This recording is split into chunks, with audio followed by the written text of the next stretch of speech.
I'm Tim Kearns, and we're back with the second edition of Panther Preview for the 2021 football season, brought to you by Big Jim's Auto Body, 19 Creek Street in Beverly, and Megan's Dog Sitting Dog Walking Service. Find their ads on the MSO homepage and check them out. Joining me once again, as he did last week, and he's getting used to it now, is new Beverly head coach Jeff Hutton. Jeff, welcome back. All right, thanks for having me, Tim.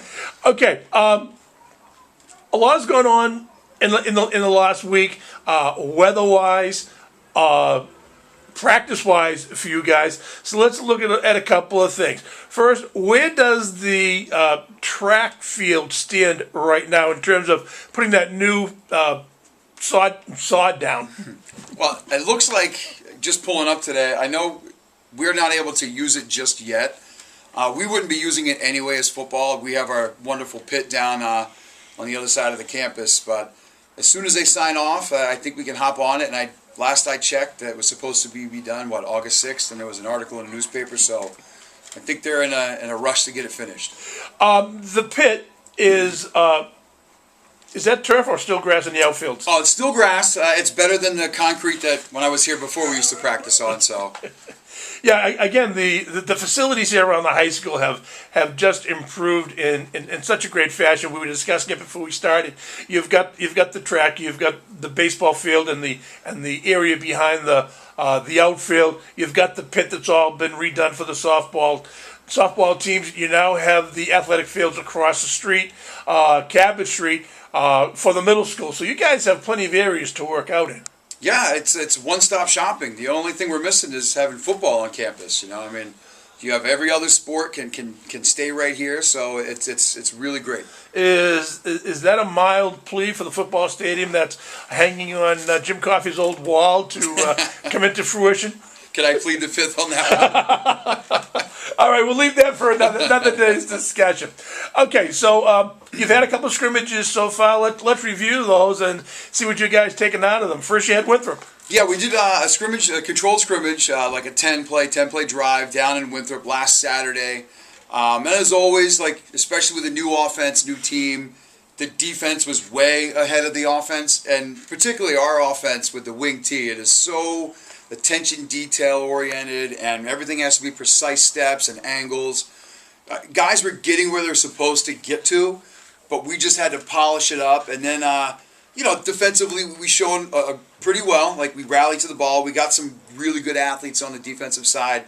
And then we had Malden on just yesterday, another controlled scrimmage, and we took really big strides in the right direction on the offensive line.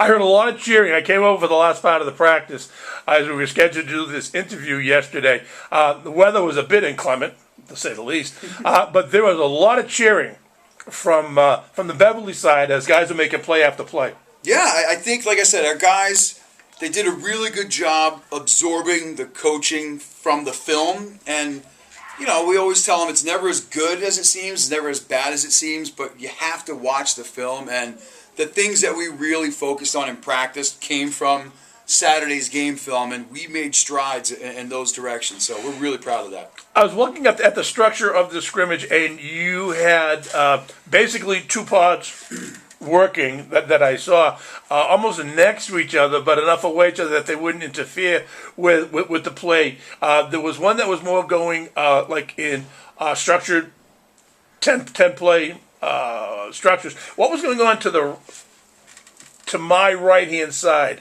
to the far side of the field? So with our guys? Yeah. So that was just a couple of our coaches trying to get like the second team and the JV guys organized and just running some plays on air, getting ready for their turn to do some 10-play drives. Oh, okay. Out of the two scrimmages, Winthrop and Malden, what did the coaching staff take from that? Well, I think, like I said, the improvement in the attention to detail things, and like I said, you've watched Gloucester, you watched us for years with Roger Day and the wing tee. Like that's all this offense is about. The precise steps, the angles, the attention to detail, and that was kind of lacking. But we understand that because we're playing a lot of new guys that were running backs, and now they're playing guards. So there is a big transition. Yeah. But they looked like much better on Wednesday than we did Saturday. If you're a smaller guy and you love to hit people, the wing T offensive line is the place for you. I know that Gloucester went to 2 Super Bowls when they had that run of 4 appearances, 2009 to 2012. I'm sorry, 7 to 10.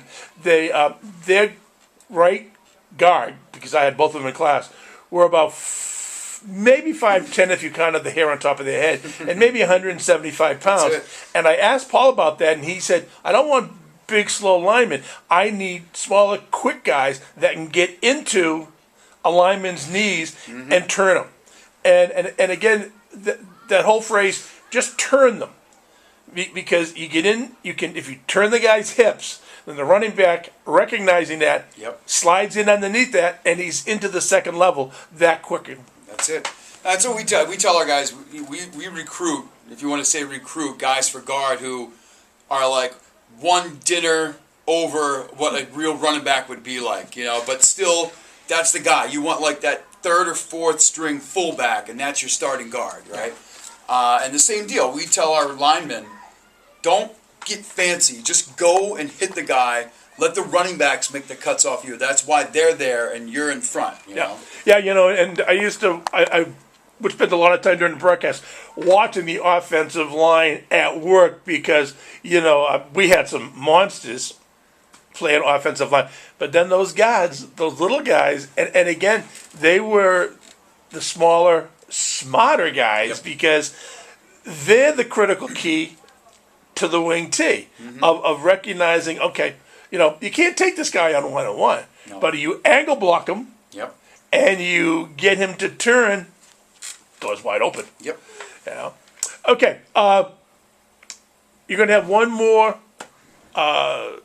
scrimmage. That's correct. Coming up, and then we'll go to on the 10th. You'll have opening night at Hurd against Haverhill. Yep, September 11th. Okay. Saturday. That's right. Another day game. Good. I get to go sit in the sunshine. Hopefully, there's no hurricane rolling through at that time.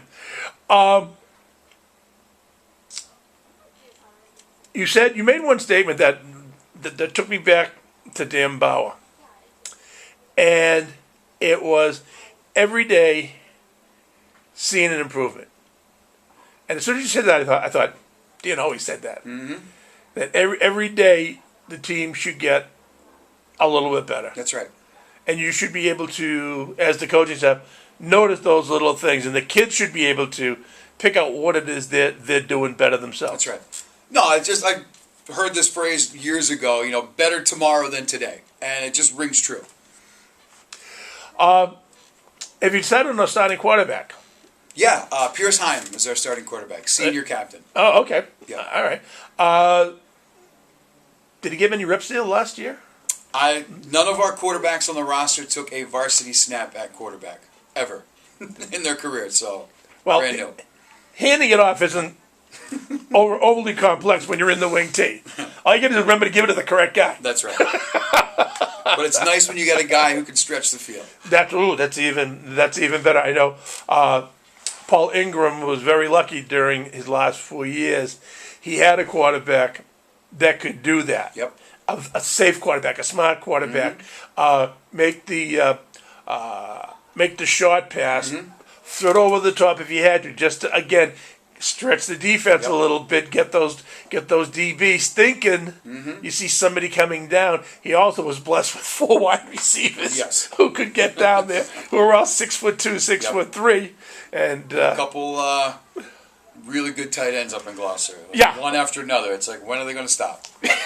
I know, and there was always a Mackey on the field.